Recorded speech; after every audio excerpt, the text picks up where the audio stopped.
নমস্কার।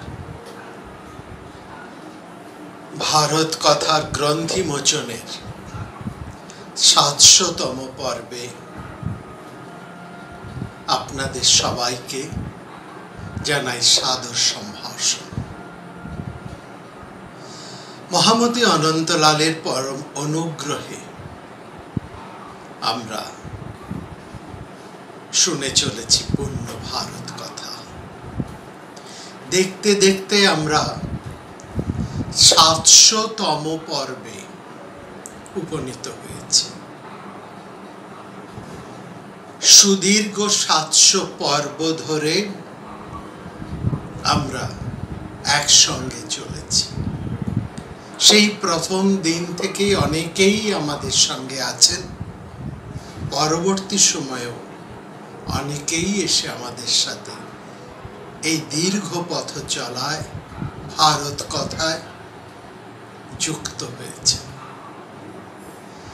আর এই পর্বসমূহকে নিরলসভাবে আপনাদের কাছে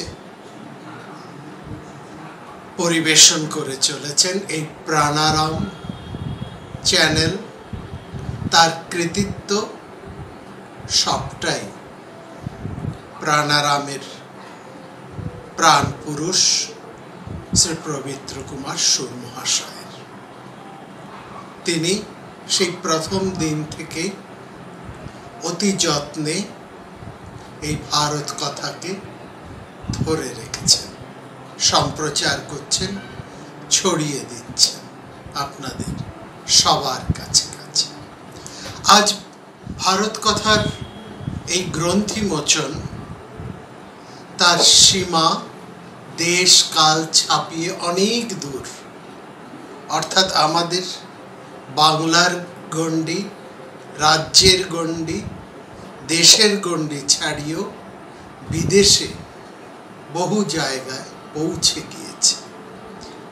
এই ভারত কথার মান্যতাও এসেছে বিভিন্ন সারস্বত প্রতিষ্ঠানের কাছ থেকে। যেমন এর মান্যতা এসেছে আমাদের ভারতবর্ষের বিভিন্ন প্রতিষ্ঠান থেকে, তেমনি বিদেশেরও বহু প্রতিষ্ঠান এর প্রতি কৌতূহলী হয়ে উঠেছে। আসল কথা হচ্ছে মহাভারতের এই যে একটা আবেদন, মহাভারতের যে প্রাসঙ্গিকতা, তা দুর্নিবার এবং তার সর্বকালের সর্বজনীন। এবং মহাভারতের মধ্যে যেহেতু মহাকবি মানুষের মনস্তত্ত্বকে এত সুন্দরভাবে, এত চমৎকারভাবে বিশ্লেষণ করেছেন, ফলত সর্বকালে দেশ কাল সীমা জাতি বর্ণ ভাষা সমস্ত কিছুকে অতিক্রম করে মহাভারত সবার কাছে এক গুরুত্বপূর্ণ আবেদন রাখে। প্রত্যেক মানুষ এই মহাভারতের মধ্যে তার নিজের এবং তার চারপাশের অতীত, বর্তমান, এমনকি ভবিষ্যতের ছায়াও অবলোকন করে, দেখতে পান। এখানেই মহাভারতের শাশ্বত প্রতিষ্ঠা, এখানেই মহাভারতের সবচেয়ে বড় গুরুত্ব এবং তাৎপর্য। মহাভারতের মধ্যে আমরা সমকালকে পাই, অতীতকালকে পাই এবং বর্তমানের আভাসও আমরা এর মধ্যে পাই। বলা হয় যা নেই ভারতে তা নেই ভারতে। এর পরিধি পরিসীমাকে ছাপিয়ে গিয়ে আমরা এই কথাও বলতে পারি যা নেই ভারতে তা নেই এই মহাবিশ্বে। যেখানেই মানুষ আছে, যেখানেই মনস্তত্ত্বের বিষয় রয়েছে, ভবিষ্যতেও যেখানে মানুষ থাকবে, মানুষের মননশীলতা থাকবে, মানুষের মানসিকতা নিয়ে চর্চা হবে, মনস্তত্ত্বের বিষয় থাকবে, সেখানেই মহাভারতের প্রাসঙ্গিকতা থাকবে। এমন কোনো শিক্ষিত মানুষ নেই, তিনি কবি হতে পারেন, উপন্যাসিক হতে পারেন, প্রবন্ধকার হতে পারেন, চলচ্চিত্রকার হতে পারেন, শিল্পী হতে পারেন, সমাজের যে কোনো বিষয়, যে কোনো কলাকেন্দ্রে, যে কোনো বিদ্যার সাথেই তিনি সংযুক্ত থাকুন, তিনি যদি চিন্তক হন, ভাবুক হন, এমনকি সাধারণ মানুষ হন, তিনি তার উপাদান এই মহাভারতের মধ্যে খুঁজে পাবেন। এই মহাভারতের মধ্যে আমরা আশ্রয়ও পাই, প্রশ্রয়ও পাই, এমনকি আমাদের প্রতিদিনের ক্লান্ত জীবনের অবসন্নতার পরে একটু বিশ্রাম কিংবা ভীষণ কঠিন মুহূর্তের জটিল আবর্তের মধ্যে আমরা একটু নিঃশ্বাস নেবার অবকাশও খুঁজে পাই। সেজন্যই 700 পর্বের মধ্যে দাঁড়িয়েও আমরা আশা করতে পারি মহাভারত, এই ভারত কথার গ্রন্থিমোচন আপনাদের কাছে এমনভাবে সমাদৃত হবে এবং আরো বহু বহু পর্ব ধরে এই মহাভারত একই রকমভাবে এগিয়ে চলবে। মহাভারতের মধ্যেই এই কথা বলা আছে, সেখানে মহাভারতের ব্যাখ্যাকার বক্তা বলছে, আমার আগেও মহাভারত নিয়ে আলোচনা হয়েছে, আমিও আলোচনা করছি, আমার পরেও মহাভারত নিয়ে অনেকেই আলোচনা করবে। ঠিক এই কথা আমরাও আজকে দাঁড়িয়ে বলতে পারি। শতাব্দীর পর শতাব্দী ধরে মহাভারত নিয়ে বহু মানুষ বহু দিক হতে, বহু ভাবে, বহু বৈচিত্র্যে আলোচনা করেছে, এখনো করে চলেছে, আগামীতেও করে চলবে। তাহলে এই ভারত কথার বৈশিষ্ট্যটা কি বিশেষত্ব নিয়ে এই মহাভারত 700 পর্ব অতিক্রান্ত হয়ে আগামী আরো 700 ঊর্ধ্ব পর্বের জন্য প্রস্তুতি নিয়ে চলেছে। এখানে ভারত কথার এই গ্রন্থি পর্বে, এই যে মহাভারতের এখানে আমরা আলোচনা করছি, তার মূল বৈশিষ্ট্য হচ্ছে এটা মহাভারতের কাহিনী বা মহাভারতের গল্প আমরা কিন্তু বাংলায় আপনাদের কাছে তুলে ধরছি না। এখানে কাহিনী মাত্র আমরা বর্ণনা করছি না, আমরা এখানে মহাভারতের মধ্যে, মহাভারতের যে 6টি পার্ট আছে, পূর্ব ভারতের পার্ট, মধ্য ভারতের পার্ট, উত্তর ভারতের পার্ট, দক্ষিণ ভারতের পার্ট, কাশ্মীরের পার্ট এবং নেপালের পার্ট, এই যে 6টি পার্ট, এই 6টি পার্টকে একত্রিত করে এবং মহাভারতের সঙ্গে সম্পর্কিত 17টি পুরাণের মধ্যে অন্তত 14-15টি মহাপুরাণ এবং পুরাণ, যেখানে মহাভারত নিয়ে কাহিনী নিয়ে সেখানে বিস্তৃতভাবে আলোচনা করা হয়েছে। এরখিল, হরিবংশ, এছাড়াও যে সমস্ত বৈদিক সাহিত্য রয়েছে, অন্যান্য শাস্ত্র গ্রন্থ রয়েছে, যে 17টি স্মৃতিশাস্ত্রের পরিচয় আমরা পাই, ব্যাকরণ, বিভিন্ন দর্শন, অর্থাৎ মহাভারতের সাথে সম্পর্কিত এবং সেই সময়ের সঙ্গে সম্বন্ধিত সমস্ত এক দীর্ঘ বিস্তৃত বিষয় নিয়ে আমরা মহাভারতীয় তাৎপর্যকে বিশ্লেষণ করে চলেছি। কেন এটি বলা হলো বা এই ঘটনার কোনো একটি বিশেষ ঘটনার তাৎপর্যটা কি, মহাকবির কি ইঙ্গিত, তিনি কি বলতে চাইছেন, সেই কাহিনীর মধ্যে দিয়ে, সেই বক্তব্যের মধ্যে দিয়ে, সেই চরিত্রের মধ্যে দিয়ে, সেটি ছোট হতে পারে, অতি ক্ষুদ্র হতে পারে, খুবই সাময়িক তার উপস্থিতিও হতে পারে, কিংবা বিশাল আকার, যেভাবেই হোক না কেন, যাই হোক না কেন, প্রত্যেকটির কি গুরুত্ব এবং তার তাৎপর্য, নিহিত তাৎপর্য কি, সেটাই আমরা তুলে ধরছি। কেবলমাত্র তুলে ধরা নয়, সেই সময়ের পরিপ্রেক্ষিতে তার গুরুত্ব কতটা এবং বর্তমান সময়েও তার কোনো গুরুত্ব আছে কিনা, প্রাসঙ্গিকতা আছে কিনা, থাকলে সেটা কেমন, সেই তাৎপর্য আমরা নিরূপণ করার চেষ্টা করে চলেছি। এই যে একটা বৃহৎ একটা কর্ম, এটি একটি যজ্ঞ কর্ম। যে কোনো যজ্ঞ কর্মে আপনারা জানেন অন্তত 4 জন পুরোহিতের প্রয়োজন হয়। একজন যিনি এই 4 জন ঋত্বিক 4টি বেদের প্রতিভূ হয়ে বসে, ঋগ্বেদ, সামবেদ, যজুর্বেদ এবং অথর্ববেদ। আর সমগ্র যজ্ঞ কর্মটি অর্থাৎ সব ব্যাপারটির মূর্ধায় শিরোদেশে একজন থাকেন, যিনি সমস্তটিকে পরিচালনা করেন, তাকে বলা হয় ব্রহ্মা। আমাদের এই যজ্ঞ স্বরূপ ভারত কথার ব্রহ্মা হচ্ছে স্বয়ং অনন্তলাল ঠাকুর মহাশয়।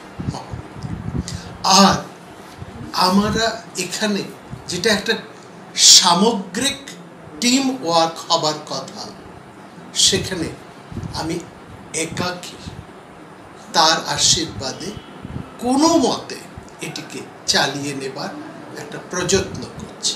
হ্যাঁ, অনেকের কিছু কিছু সাহায্য, সমর্থন এবং কোনো কোনো বিষয় থেকে তার কিছু তথ্য আমরা নিচ্ছি, কিন্তু এটা যে কত বড় একটা অমানুষিক পরিশ্রম এবং এই কাজকে চালিয়ে নিয়ে যাওয়াটা কতটা কঠিন, সেটা আশা করি আমার সহৃদয় শ্রোতৃরা অনুধাবন করতে পারছে। সবচাইতে বড় কথা, আপনারা আছেন বলে, আপনাদের সহৃদয়তা এখানে আছে বলে, ধৈর্য আছে বলে এই ভারত কথা চলেছে এবং দিন দিন এর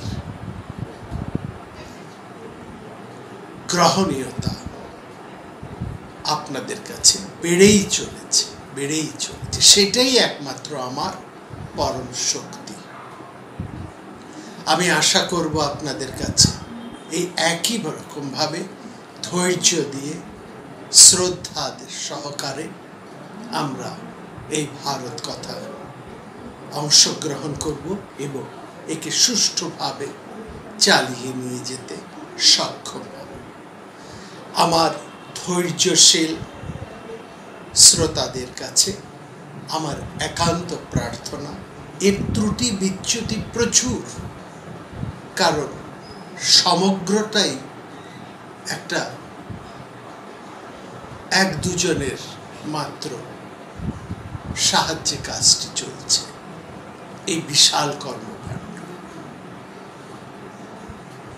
এখানে যে ত্রুটি হবে, যে বিচ্যুতি হবে, সেগুলোকে আপনারা সহৃদয়তার সাথে মার্জনা করে বিশাল এই বিষয়ের প্রতি যথেষ্ট শ্রদ্ধাবান হয়ে এবং এর গাম্ভীর্য, ঔদার্য এবং এর ভারবত্বকে স্বীকার করে আগামী পথে এমনভাবে আমাদের সঙ্গে থাকবেন, এই প্রার্থনা। চলে আসি আজকের আলোচনায়। আমরা গত পর্বে দেখেছি অর্জুন একটু দুর্বল হয়ে পড়েছে। তার একটা প্রতিজ্ঞা ছিল যে যদি কেউ তার গান্ডীবের অসম্মান করে, কিংবা কেউ যদি তাকে বলে গান্ডীব তুমি ফেলে দাও, অন্যকে দিয়ে দাও, তাহলে তার প্রতিজ্ঞা তিনি তাকে বধ করবেন। সেখানে শ্রীকৃষ্ণ তাকে যুক্তিপূর্ণভাবে যে কথাগুলো বলছেন সেটা সবিশেষ প্রণিধানযোগ্য। তিনি বলছেন যে তোমার প্রতিজ্ঞা পালনটা একটা ধর্ম, অস্বীকার করছে না, কিন্তু এই ধর্মের চেয়েও একটা বড় ধর্ম আছে। সেই বড় ধর্মকে তুমি কি করে অস্বীকার করতে পারো? সেখানে তিনি ব্রাহ্মণ কৌশিকের সত্যবাদিতার কাহিনী শোনালেন, এবং কাহিনী শুনিয়ে শ্রীকৃষ্ণ বলছেন যে এই কৌশিক তিনি সত্যবাদী, সত্যবাদিতার জন্য তিনি বিখ্যাত, কিন্তু ধর্মের যে দুটো দিক আছে, এই উভয় অংশ, দুটো দিক, সেটা তিনি জানতেন না। তিনি, তার দৃষ্টি মাত্র একদিকে, তিনি একটাই জানতেন যে সত্য কথাই কেবল বলতে হয়। শুধু তর্ক যুক্তি দিয়ে যদি আমরা ধর্মকে বুঝতে চাই, সেটা যেমন ঠিক নয়, তেমনি অতীত অনাগত সমস্ত বিষয়ে যে একটা নির্দিষ্ট বিধান সবসময় একই রকমভাবে কার্যকর হবে, সেটাও ঠিক নয়। ধর্ম সেটাই শ্রীকৃষ্ণ বলছেন, এবং মহাভারতের এটাই ধর্মের বক্তব্য, যাতে সবার কল্যাণ হয়, সেটাই হচ্ছে ধর্ম। প্রভবার্থায় হি ভূতানাং ধর্ম প্রবচনং কৃতম, যাতে সবার কল্যাণ হয়, এবং যাতে একজন মানুষের ইহকালের কল্যাণ এবং পরকালের কল্যাণ, উভয় কল্যাণের মধ্যেই আছে। অভ্যুদয় এবং নিঃশ্বাস দুয়ের কল্যাণের ভাবনাও সেখানে রয়েছে। এবং সেখানে শ্রীকৃষ্ণ আরো স্পষ্ট করে বলছেন যে যার মধ্যে মানুষের মঙ্গল হয়, সেই মঙ্গল, সেই হিতকর্ম যদি মিথ্যা বচনের মধ্যে দিয়ে আসে, তাহলে সেটাই ধর্ম হবে। এবং বলছেন এই ধর্মের মধ্যে নিঃশ্বাস নেবার যেন একটা জায়গা থাকে মানুষের। মানুষ ধর্মের চাপে যেন হাঁপিয়ে না ওঠে। ধর্ম হবে এমন একটা জায়গা যেখানে বিপন্ন মানুষ আশ্রয় পাবে, নিঃশ্বাস নিতে পারবে, সেটা। এবং এটা অনুধাবন করেই অর্জুন বলছেন যে তাহলে এখন আমি কি করব? আমি তো এমন একটা প্রতিজ্ঞা করে ফেলেছি, তাহলে এমন একটা উপায় তুমি আমাকে বলো যাতে যুধিষ্ঠিরও রক্ষা পান, আমার প্রতিজ্ঞাও রক্ষা পান। এইখানে শ্রীকৃষ্ণ অর্জুনকে এটা বোঝাতে সক্ষম হয়েছেন যে দেখো, যুধিষ্ঠিরের অবস্থাটা তুমি একবার বোঝার চেষ্টা করো। এবং এটা শুধু অর্জুনের ক্ষেত্রে নয়, আমাদের ক্ষেত্রেও আমাদের এই জিনিসটা মাথায় রাখতে হবে। কারো আচরণ যদি অন্য প্রকার হয়, সেখানে আমাদেরকে দাঁড়িয়ে ভাবতে হবে, আমাদের নিজেদেরকে তার জায়গায় প্রতিষ্ঠা করে, তার জায়গায় স্থাপন করে বিষয়টা নিয়ে ভাবতে হবে। তাহলে সমস্যাটা অনেক সহজ হয়ে যায়, এত জটিল হয় না। ঠিক সেই কথাই বলছেন যে তুমি যুধিষ্ঠিরের জায়গায় একবার নিয়ে বসাও, অর্থাৎ যুধিষ্ঠিরের কথাটা একবার ভাবো। তুমি কর্ণের বানে বানে সেই বিরাট মানুষটি ক্ষতবিক্ষত হয়ে পড়েছে, রণক্লান্ত হয়ে গেছে, এবং তাকে কি পরিমাণ অসম্মান করা হচ্ছে। হ্যাঁ, এই জন্য তিনি আর নিজেকে স্থির রাখতে পারছেন না। তাকে তিনি কেবলমাত্র যে তিনি কর্ণের বাণে তিনি রক্তাক্ত হয়েছেন, বিপর্যস্ত হয়েছেন, সেটা শুধু নয়, কর্ণ এই এমন আচরণ করে তাকে এমন লাঞ্ছিত করেছেন যে প্রাণটুকু রক্ষা করে তাকে চরম অসম্মান করেছে। এই চরম অসম্মান মহারাজ যুধিষ্ঠিরের কাছে মৃত্যুর সমান। এবং যুধিষ্ঠির সে কথা বলেওছেন যে সাধারণ সৈন্যের সামনে আমার যে হাল করে ছেড়েছে কর্ণ, সেটা অবর্ণনীয়, এটা বলার মতো, এতটাই ইয়ে করে দিয়েছে। তাহলে এই যে বিধ্বস্ত রণক্লান্ত যুধিষ্ঠির, তার অবস্থাটাও তোমাকে একটু ভাবতে হবে। সেই ক্ষেত্রে যদি তিনি কোনো অসঙ্গত কথা বলেও থাকেন, তাহলে সেখানটা তোমাকে ভাবতে হবে কেন তিনি এই কথা বললেন। তার চাইতে সেই জন্য তিনি বলছেন, যদি যুধিষ্ঠির তোমাকে অসঙ্গত কথা বলেও থাকেন, তাহলেও কি তোমাকে তোমার প্রতিজ্ঞা রাখতেই হবে? তোমার প্রতিজ্ঞা বাক্যটা কি এত বড় হয়ে উঠবে যেখানে তুমি যাকে প্রধান করে, যার জন্য তোমরা প্রাণ বাজি রেখে যুদ্ধ করছো, প্রাণপণ যুদ্ধ করে চলেছ,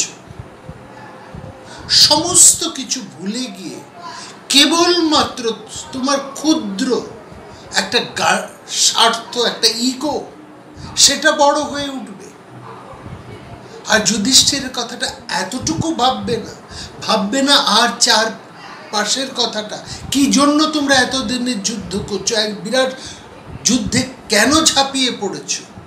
অর্থাৎ বড় সত্যটা তোমাদের কাছে কোনো গুরুত্ব পাবে না, কেবলমাত্র তোমার ইগো, তোমার প্রতিজ্ঞা, সেটাই প্রধান হয়ে উঠবে। তার চাইতে যাতে তুমি এমন একটা কাজ করো, তুমি এমন একটা কাজ করো যাতে তোমার প্রতিজ্ঞাও থাকবে, মহারাজ যুধিষ্ঠিরও বাঁচবে। সেটা কি না কৃষ্ণ বলছেন, জীবন্নয়ং येन মৃত ভবেদ্ধি তন্মে নিবো দেহ তবানুর। সেটাই তোমাকে করতে হবে। এমন একটা কাজ করো যাতে যুধিষ্ঠির বেঁচে থেকেও মরে যান, সেভাবে কাজটা তোমাকে করতে হবে। জীবন্নয়ং येन মৃত ভবেদ্ধি, বেঁচে আছেন কিন্তু বেঁচে থেকেও মারা যান। সেটা কি? সম্মানিত মানুষ যিনি, তাকে চূড়ান্ত অসম্মান করাটাই হচ্ছে তার কাছে মৃত্যুর সমান। একজন সম্মানিত মানুষের সম্মান যতক্ষণ থাকে ততক্ষণ তার জীবন থাকে। যে মুহূর্তে তাকে অন্যায়ভাবে অপমান করা হয়, তখন তারা বেঁচে থেকেও কিন্তু আসলে মরে যায়। অর্থাৎ একজন সম্মানিত মানুষের কাছে অসম্মানটাই হচ্ছে মৃত্যুর সমান। তুমি সেই কাজটা করো, তুমি সেইভাবেই যুধিষ্ঠিরকে মারতে পারো। তোমার প্রতিজ্ঞা তো মারা, যে তোমার গান্ডীবের অসম্মান করবে তাকে বধ করবে, তুমি তাহলে বধ করো, কিন্তু এইভাবেই বধ করো। যুধিষ্ঠিরের মতন একজন সম্মানিত মানুষকে চরম অসম্মান করো।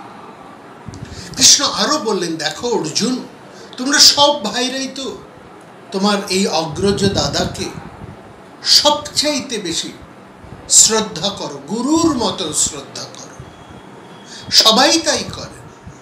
এই সম্মানিত যুধিষ্ঠিরকে তুমি গিয়ে গালিগালাজ করো, এই অপমানটা যুধিষ্ঠিরের কাছে মৃত্যুর সমান বোধ হবে।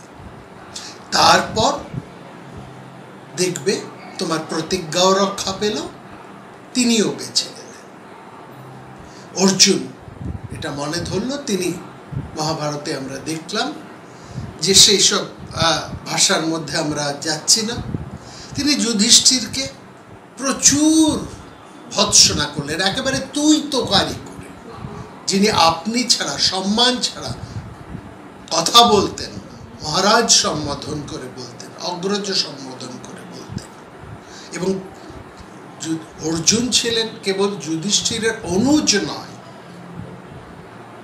কেবল ভাই নয়, তিনি ছিলেন একেবারে শিষ্যের মতো। সেই শিষ্য তিনি যে ভাষায় যে সমস্ত বিষয় তুলে যুধিষ্ঠিরকে কথা বললেন, তা যুধিষ্ঠিরের কাছে মৃত্যুর মতো। তিনি বলছেন, আমি আর ভীম যুদ্ধক্ষেত্রে মারা যাচ্ছি খেটে খেটে, আর তুমি দ্রৌপদীকে নিয়ে আনন্দ উপভোগ করছো। এই আর বারবার তোমাকে বলছি, তোমার এই কাজ তুমি করো না, তোমাকে দিয়ে আমাদের কোনো উপকার হবে না, তোমাকে দিয়ে আমাদের কোনো সুখ লাভ হবে না। মা মাস্থা দ্রৌপদী তল্পসংস্থা তত্তং সুখং নাভিজানামি কিঞ্চিৎ। মানে নিদারুণ কথা বললেন। এর থেকে বড় অসম্মান আর হয় না।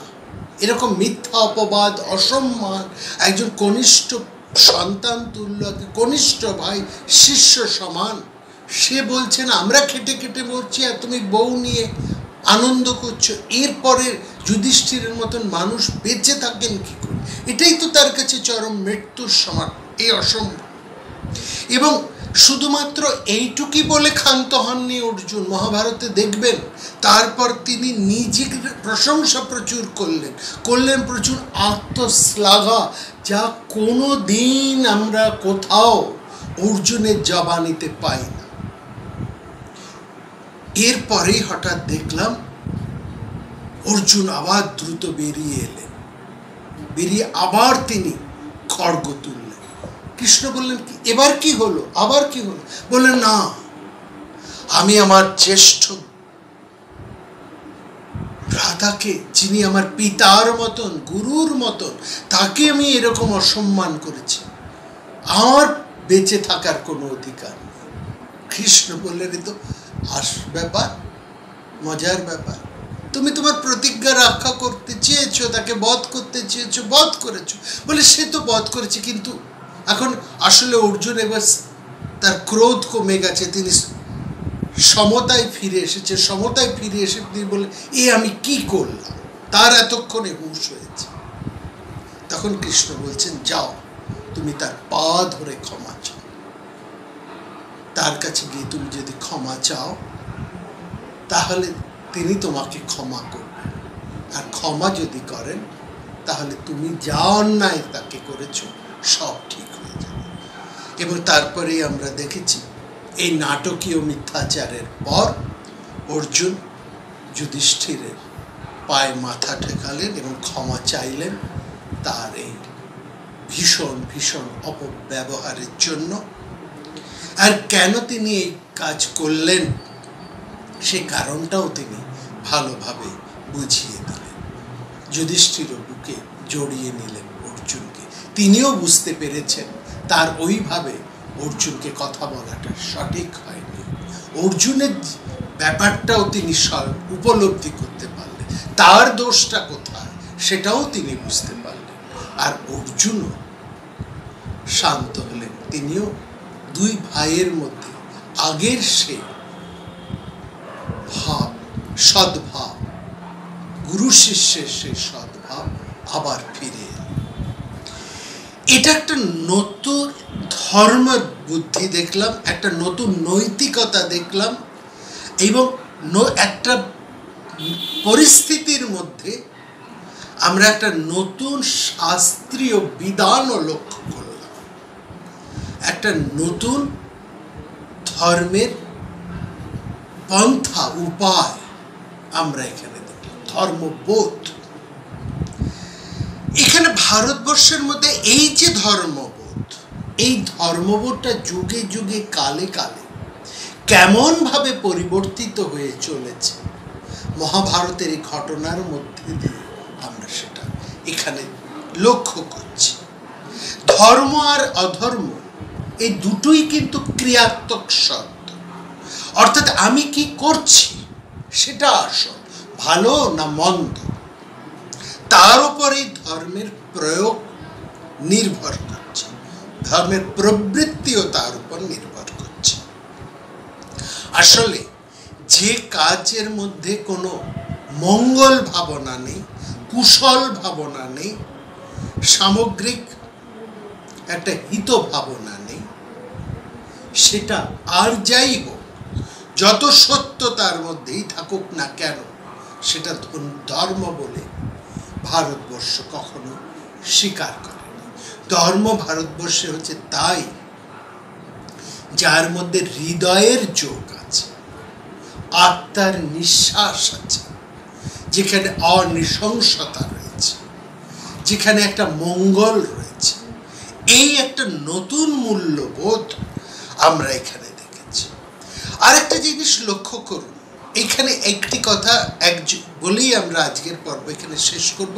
এই আলোচনা আমরা আবার আগামী পর্বেও একটু অন্যভাবে দেখার চেষ্টা করব, কারণ যুগে যুগে কালে কালে বহু মনীষীরাই, বহু বড় চিন্তা নায়কেরাই, বহু আলোচকেরাই এই ঘটনাটিকে বিভিন্ন দৃষ্টিকোণ থেকে ব্যাখ্যা করেছেন। কেবল আমাদের দেশের পণ্ডিতেরা নন, আমাদের দেশের জ্ঞানী গুণী মানুষেরা নন, এই বিষয়টি নিয়ে বহুল চর্চা হয়েছে বিদেশে, অর্থাৎ দেশ এবং বিদেশের চিন্তা নায়কেরা, জ্ঞানী পুরুষেরা, তারাও এই বিষয়কে নিয়ে নানানভাবে, নানান কোণ থেকে, নানান আঙ্গিক থেকে এর আলোচনা করেছে। তার কিছুটা আলোচনা আমরা আগামী পর্বে করব। এখানে শুধু একজনের কথা আমরা আপনাদেরকে একটু লক্ষ্য করতে বলবো, তার কথা নিয়েও আমাদেরকে ভবিষ্যতে আলোচনা করতে হবে। দেখুন, যুধিষ্ঠিরকে আমরা যাই ভাবি না কেন, যুধিষ্ঠিরের মধ্যে একটা ধর্মের ব্যাপার আছে। আমরা একেবারেই কথায় কথায় বলি ধর্মপুত্র যুধিষ্ঠির, তিনি ধর্মের বাইরে এক পাও দিতে চান না, কিন্তু সেই যুধিষ্ঠিরকে দিয়েই শ্রীকৃষ্ণ দ্রোণবধের সময় ওই মিথ্যা উচ্চারণ করালেন। সেই যুধিষ্ঠিরের মধ্যেই আমরা অনেক আগে, আপনারা লক্ষ্য করবেন, তিনি হিড়িম্বাকে রক্ষা করেছেন। এই যুধিষ্ঠির যখন ভীম কপট নাটকীয়তায় হিড়িম্বাকে বধ করতে যাচ্ছেন, তখন তিনি বলেছেন, না, তুমি এটা করতে পারো না, এ তোমার কাছে আশ্রয় চেয়েছে, আশ্রয় তাকে হীন করতে পারো না, তাকে তোমাকে গ্রহণ করতেই হবে। সেকালের সমাজের বাইরে গিয়ে তিনি সমস্ত কিছুকে তুলে ধরেছেন, স্বীকার করেছেন, নতুন নতুন ধর্মের দৃষ্টান্ত, প্রায়োগিক দৃষ্টান্ত তুলে ধরেছেন এই যুধিষ্ঠির, যিনি, যার কাছে ধর্ম বা সত্য এতটাই গভীর তার জীবনযাত্রার প্রতি নিঃশ্বাসে, তিনি ধর্মকে কতটা সহজভাবে জীবনের প্রতিটি নিঃশ্বাসের মতন স্বাভাবিকই করে তুলেছেন, এটাই লক্ষ্য করার মতো। এবং স্থান কাল পাত্র বুঝে ধর্মের প্রয়োগকে কতটা নমনীয় করে তুলেছে। শুধু কি তাই, নিজেদের ক্ষেত্রে, এমনকি দ্রৌপদীকে বিবাহের ক্ষেত্রে যুধিষ্ঠির যে যুক্তি তুলে ধরেছে, সেই যুক্তিকে আমরা কিন্তু অস্বীকার করতে পারি না। ভীষ্মবধের ক্ষেত্রে, দ্রোণবধের ক্ষেত্রে, মহাভারতের এই যুদ্ধের পূর্বাহ্নে এবং সামগ্রিক জীবনের প্রতিটি ক্ষেত্রে বিভিন্ন ঘটনার মধ্যে দিয়ে আপনারা একটু ভেবে দেখুন, এই যুধিষ্ঠিরের সামান্য জিনিসের মধ্যে তিনি কতটা নমনীয়।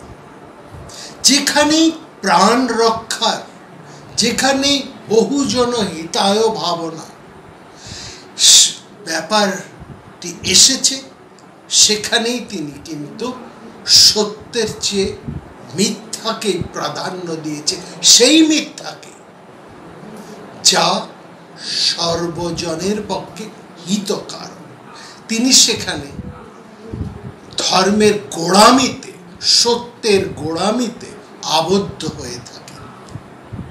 তার যে তর্ক যুক্তি সম্মত একটা সত্যবোধ ছিল, সে কথা আমরা তো অর্জুনের প্রতি কৃষ্ণের যে ভৎসনা, সেখান থেকেই আমরা বুঝতে পেরেছি নিজের প্রতিজ্ঞা রক্ষার গুণ তুমি অর্জুনের মধ্যে আছে, যুধিষ্ঠিরের মধ্যে নেই। এই সত্য বিচারের আসল রহস্যটাই আমাদের এখানে বুঝতে হবে।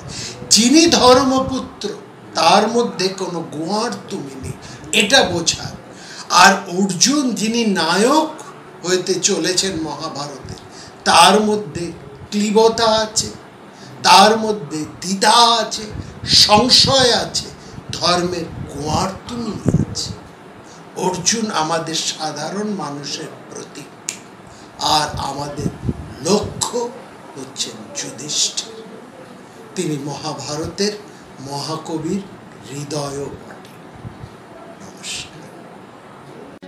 প্রাণারাম প্রাণারাম প্রাণা